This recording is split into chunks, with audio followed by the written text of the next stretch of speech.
नमस्कार दोस्तों, मैं हूं कंचन और आप देख रहे हैं कहानी कंचन की। अगर हम पहली बार मिल रहे हैं, चैनल को सब्सक्राइब कीजिए, नोटिफिकेशन बटन दबा दीजिए ताकि आने वाली हर कहानी में हमारा साथ बना रहे। पिछले भाग में आपने सुना, पूर्णा ने मंदिर जाना छोड़ दिया था, पर अब उसके जीवन में एक नई बेचैनी घर कर गई है। बाबू अमृत राय के आने जाने से उसके सूने घर में जैसे जीवन भर दिया है। धीरे धीरे उसके मन में प्रेम का अंकुर फूटने लगता है, मगर वह खुद इस भावना से डरती भी है। अमृत राय की हर मुस्कान, हर बात उसके हृदय में हलचल मचा देती है। पर क्या यह संबंध प्रेम का है या किसी अनजानी आग की शुरुआत? आइए जानते हैं इसके आगे की कहानी भाग 9 में। 9 बजे रात का समय था। पूर्णा अंधेरे कमरे में चारपाई पर लेटी हुई करवटें बदल रही है और सोच रही है, आखिर वह मुझसे क्या चाहते हैं। मैं तो उनसे कह चुकी कि जहाँ तक मुझको हो सकेगा आपका कार्य सिद्ध करने में कोई बात उठा न रखूंगी। फिर वह मुझसे कितना प्रेम बढ़ाते हैं, क्यों मेरे सर पर पाप की गठरी लादते हैं। मैं उनकी इन मोहिनी सूरत को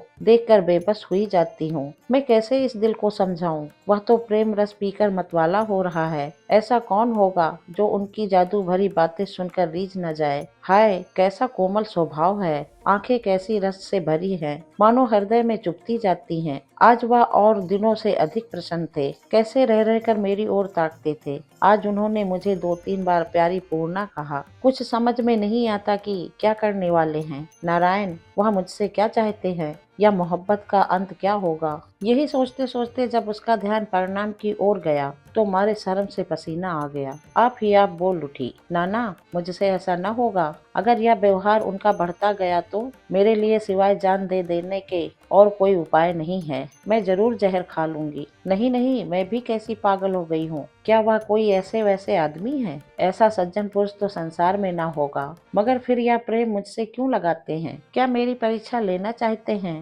बाबू साहब, ईश्वर के लिए ऐसा न करना। मैं तुम्हारी परीक्षा में पूरी न उतरूंगी। पूर्णा इसी उधेड़ बुन में पड़ी थी कि नींद आ गई। सवेरा हुआ, अभी नहाने जाने की तैयारी कर रही थी कि बाबू अमृत राय के आदमी ने आकर बिल्लो को जोर से पुकारा और उसे एक बंद लिफाफा और एक छोटी सी संदूचकी देकर अपनी राह लगा। बिल्लो ने तुरंत आकर पूर्णा को यह चीजें दिखाई। पूर्णा ने कांपते हुए हाथों से खत लिया। खोला तो यह लिखा था, प्राण प्यारी से अधिक प्यारी पूर्णा, जिस दिन से मैंने तुमको पहली पहल देखा था उसी दिन से तुम्हारे रसीले नैनों के तीर का घायल हो रहा हूँ और अब घाव ऐसा दुखदाई हो गया है कि सहा नहीं जाता। मैंने इस प्रेम की आग को बहुत दबाया, मगर अब वह जलन असहा हो गई है। पूर्णा, विश्वास मानो, मैं तुमको सच्चे दिल से प्यार करता हूँ। तुम मेरे हृदय कमल के कोष की मालकिन हो। उठते बैठते तुम्हारा मुस्कुराता हुआ चित्र आंखों के सामने फिरा करता है। क्या तुम मुझ पर दया न करोगी? मुझ पर तरस न खाओगी?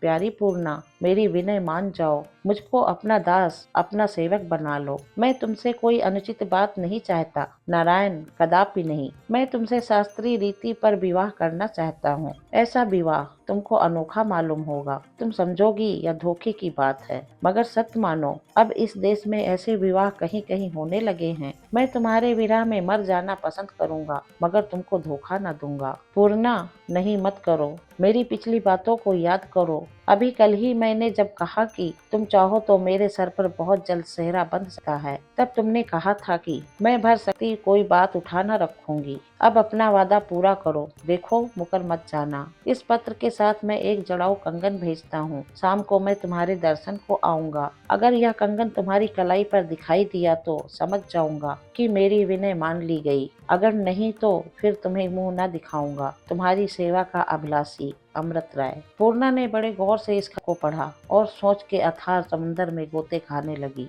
अब यह गुल खिला। महापुरुष ने वहां बैठकर यह पाखंड रचा। इस धूर्तपन को देखो कि मुझसे बेर बेर कहते थे कि तुम्हारे ही ऊपर मेरा विवाह ठीक करने का बोझ है। मैं बौरी क्या जानूं कि इनके मन में क्या बात समाई है। मुझसे विवाह का नाम लेते उनको लाज नहीं होती? अगर सुहागिन बनना भाग में बदा होता तो विधवा क्यों होती? मैं अब इनको क्या जवाब दूं? अगर किसी दूसरे आदमी ने यह गाली लिखी होती तो उसका कभी मुंह न देखती। मैं क्या सखी प्रेमा से अच्छी हूँ? क्या उनसे सुंदर हूँ? क्या उनसे गुणवंती हूँ? फिर यह क्या समझकर ऐसी बातें लिखते हैं? विवाह करेंगे, मैं समझ गई। जैसा विवाह होगा। क्या मुझे इतनी भी समझ नहीं? यह सब उनकी धूर्तपन है। वह मुझे अपने घर रखना चाहते हैं, मगर ऐसा मुझसे कदापि न होगा। मैं तो इतना ही चाहती हूँ कि कभी कभी उनकी मोहिनी मूरत का दर्शन पाया करूं, कभी कभी उनकी रसीली बतिया सुना करूं और उनका कुशल आनंद समाचार पाया करूं। बस उनकी पत्नी बनने के योग मैं नहीं हूँ। क्या हुआ अगर हृदय में उनकी सूरत जम गई है? मैं इसी घर में उनका ध्यान करते करते जान दे दूंगी, पर मोह के बस में आकर मुझसे ऐसा भारी पाप न किया जाएगा।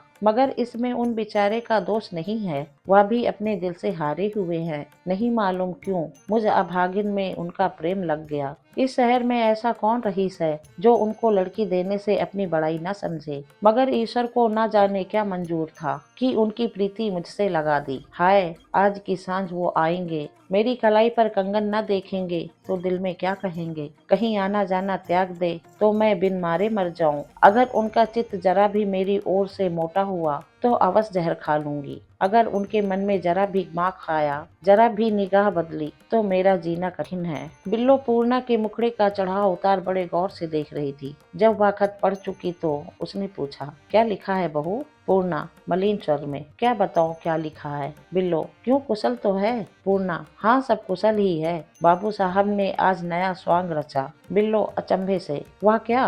पूर्णा, लिखते हैं कि मुझसे उससे और कुछ न कहा गया। बिल्लो समझ गई, मगर वहीं तक पहुंची जहां तक उसकी बुद्धि ने मदद की। वह अमृत राय की बढ़ती हुई मोहब्बत को देख देख कर दिल में समझे बैठी हुई थी कि वह एक न एक दिन पूर्णा को अपने घर अवश्य डालेंगे। पूर्णा उनको प्यार करती है, उन पर जान देती है। वह पहले बहुत हिचकिचाएगी मगर अंत में मान नहीं जाएगी। उसने सैकड़ों रईसों को देखा था कि नहानियों कहानियों महाराजनियों को घर डाल लिया था। अब की भी ऐसा ही होगा। उसे इसमें कोई बात अनोखी नहीं मालूम होती थी कि बाबू साहब का प्रेम सच्चा है, मगर बेचारे सिवाय इसके और कर ही क्या सकते हैं कि पूर्णा को घर डाल लें। देखा चाहिए कि बहू मानती है या नहीं। अगर मान गई तो जब तक जिएगी सुख भोगेगी। मैं भी उनकी सेवा में एक टुकड़ा रोटी पाया करूंगी और जो कहीं इनकार किया तो किसी का निबाह न होगा। बाबू साहब का ही सहारा ठहरा। जब वही मुंह मोड़ लेंगे तो फिर कौन किसको पूछता है। इस तरह ऊंच नीच सोचकर उसने पूर्णा से पूछा, तुम क्या जवाब दोगी? पूर्णा, जवाब ऐसी बातों का भी भल कहीं जवाब होता है? भला विधवाओं का कहीं ब्याह हुआ है, और वह भी ब्राह्मण का छत्री से? इस तरह की चंद कहानियां मैंने उन किताबों में पढ़ी जो वह मुझे दे गए हैं, मगर ऐसी बात कहीं सहतुक नहीं देखने आई। बिल्लो समझी थी कि बाबू साहब उसको घर डालने वाले हैं। जब ब्याह का नाम सुना तो चकरा कर बोली, क्या ब्याह करने को कहते हैं? पूर्णा, हाँ। बिल्लो, तुमसे? पूर्णा, यही तो आश्चर्य है। बिल्लो, अचरज सा अचरज है। भला ऐसी कहीं भाया है? बाल पक गए मगर ऐसा ब्याह नहीं देखा। पूर्णा, बिल्लो, यह सब बहाना है। उनका मतलब मैं समझ गई। बिल्लो, वह तो खुली बात है। पूर्णा, ऐसा मुझसे न होगा। मैं जान दे दूंगी पर ऐसा न करूंगी। बिल्लो, बहू उनका इसमें कुछ दोष नहीं है। वह बेचारे भी अपने दिल से हारे हुए हैं, क्या करें? पूर्णा, हाँ बिल्लो, उनको नहीं मालूम क्यों मुझसे कुछ मोहब्बत हो गई है, और मेरे दिल का हाल तो तुमसे पा नहीं। अगर वह मेरी जान मांगते तो मैं अभी दे देती। ईश्वर जानता है, उनके जरा से इशारे पर मैं अपने को निछावर कर सकती हूँ, मगर जो बात वह चाहते हैं मुझसे न होगा। उसको सोचती हूँ तो मेरा कलेजा कांपने लगता है। बिल्लो, हाँ बात तो ऐसा ही है मुद्दा। पूर्णा, मगर क्या? भले मनुष्यों में ऐसा कभी होता ही नहीं। हाँ, नीच जातियों में सगाई टोला सब कुछ आता है। बिल्लो, बहू यह तो सच है, मगर तुम इनकार करोगी तो उनका दिल टूट जाएगा। पूर्णा, यही डर मारे डालता है, मगर इनकार ना करूं तो क्या करूं? यह तो मैं भी जानती हूँ कि वह झूठ सच ब्याह कर लेंगे। ब्याह क्या कर लेंगे? ब्याह का नाम करेंगे, मगर सोचो तो दुनिया क्या कहेगी। लोग अभी से बदनाम कर रहे हैं तो ना जाने और क्या क्या आपेच लगाएंगे। मैं सखी प्रेमा को मुंह दिखाने योग नहीं रहूंगी। बस यही एक उपाय है कि जान दे दूं। न रहा बांस न बजे बांसुरी। उनको 2-4 दिन तक रंज रहेगा, आखिर भूल जाएंगे। मेरी तो इज्जत बच जाएगी। बिल्लो, बात पलट कर, इन संदूचके में क्या है? पूर्णा, खोल कर देखो। बिल्लो ने जो उसे खोला तो एक कीमती कंगन हरी मखमल में लपेट कर धरा था और संदूक में संदल की सुगंध आ रही थी। बिल्लो ने उसको निकाल लिया और चाहा कि पूर्णा के हाथ में डाल दे, मगर पूर्णा ने हाथ खींच लिया और आंखों में आंसू भरकर बोली, मत बिल्लो, इसे मत पहनाओ, संदूक में बंद करके रख दो। बिल्लो, जरा पहनो तो देखूं कैसा अच्छा मालूम होता है। पूर्णा, कैसे पहनूं? या तो इस बात का सूचक हो जाएगा कि उनकी बात मंजूर है। बिल्लो, क्या यह भी इस चिट्ठी में लिखा है? पूर्णा, हाँ लिखा है कि मैं आज शाम को आऊंगा और अगर कलाई पर कंगन देखूंगा तो समझ जाऊंगा कि मेरी बात मंजूर है। बिल्लो, क्या आज ही शाम को आएंगे? पूर्णा, हाँ। यह कहकर पूर्णा ने सिर नीचा कर लिया। नहाने कौन जाता है? खाने पीने की किसको सुध है? दोपहर तक चुपचाप बैठी सोचती रही, मगर दिल ने कोई बात निर्णय न की। हाँ, जो जो सांझ का समय निकट आता था त्यों त्यों उसका दिल धड़कता जाता था कि उनके सामने कैसे जाऊंगी।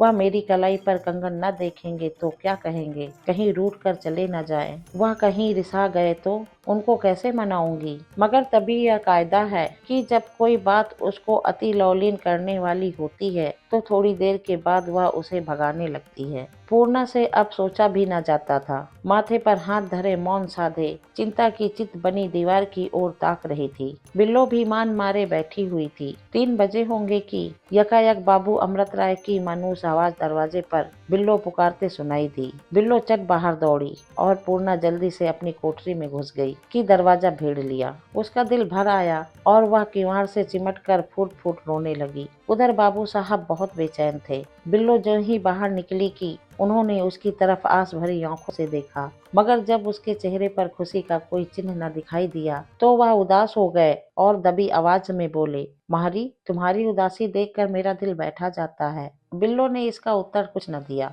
अमृत राय का माथा ठनका कि जरूर कुछ गड़बड़ हो गई, शायद बिगड़ गई। डरते डरते बिल्लो से पूछा, आज हमारा आदमी आया था? बिल्लो, हाँ आया था। अमृत राय, कुछ दे गया? बिल्लो, दे क्यों नहीं गया? अमृत राय, तो क्या हुआ, उसको पहना? बिल्लो, हाँ पहना। अरे आंख भर के तो देखा भी नहीं, तब से बैठी रो रही है, ना खाने उठी ना गंगा जी गई। अमृत राय, कुछ कहा भी? क्या बहुत खफा है? बिल्लो, कहती क्या, तभी से आंसू का तार नहीं टूटा। अमृत राय समझ गए कि मेरी चाल बुरी पड़ी। अभी मुझे कुछ दिन और धीरज रखना चाहिए था। वह जरूर बिगड़ गई। अब क्या करूं? क्या अपना सा मुंह लेके लौट जाऊं या एक दफा फिर मुलाकात कर लूं तब लौट जाऊं? कैसे लौटूं? लौटा जाएगा? हाय, अब ना लौटा जाएगा। पूर्णा तो देखने में बहुत सीधी और भोली है, परंतु तेरा हृदय बहुत कठोर है। तूने मेरी बातों का विश्वास नहीं माना। तू समझती है मैं तुमको कपट कर रहा हूँ। ईश्वर के लिए अपने मन से यह शंका निकाल डाल। मैं धीरे धीरे तेरे मोह में कैसे जकड़ गया हूँ कि अब तेरे बिना जीना कठिन है। प्यारी, जब मैंने तुमसे पहल बात की थी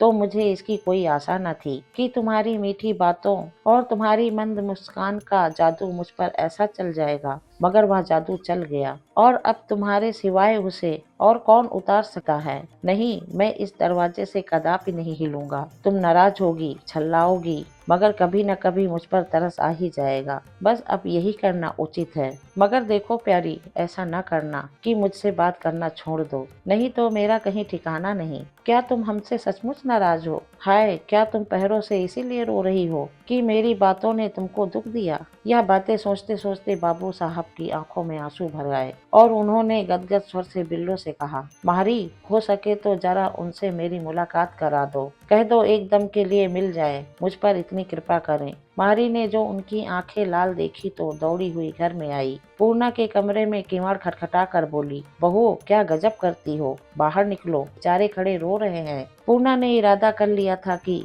मैं उनके सामने कदाप न जाऊंगी। वह मारी से बातचीत करके आप ही चले जाएंगे, मगर जब सुना कि रो रहे हैं तो प्रतिज्ञा टूट गई। बोली, तुमने जाके क्या कह दिया? मारी, मैंने तो कुछ भी नहीं कहा। पूर्णा से अब न रहा गया, चट किवाड़ खोल दिया और कांपती हुई आवाज से बोली, सच बतलाओ बिल्लो, क्या बहुत रो रहे हैं? मारी, नारायण जाने, दोनों आंखें लाल टीसू हो गई हैं। बेचारे बैठे तक नहीं, उनको रोते देखकर मेरा भी दिल भर आया। इतने में बाबू अमृत राय ने पुकार कर कहा, बिल्लो, मैं जानता हूँ, अपनी सरकार से कह दो अपराध क्षमा करें। पूर्णा ने आवाज सुनी। वह एक ऐसे आदमी की आवाज थी जो निराशा के समुद्र में डूबता हो। पूर्णा को ऐसा मालूम हुआ जैसे उसके हृदय को किसी ने छेद दिया। आंखों से आंसू की झड़ी लग गई। बिल्लो ने कहा, बहू, हाथ जोड़ती हूँ, चली चलो, जिसमें उनकी भी खातिरी हो जाए। यह कहकर उसने आप से उठती हुई पूर्णा का हाथ पकड़कर उठाया और वह घूंघट निकालकर आंसू पोंछती हुई मर्दाने कमरे की तरफ चली।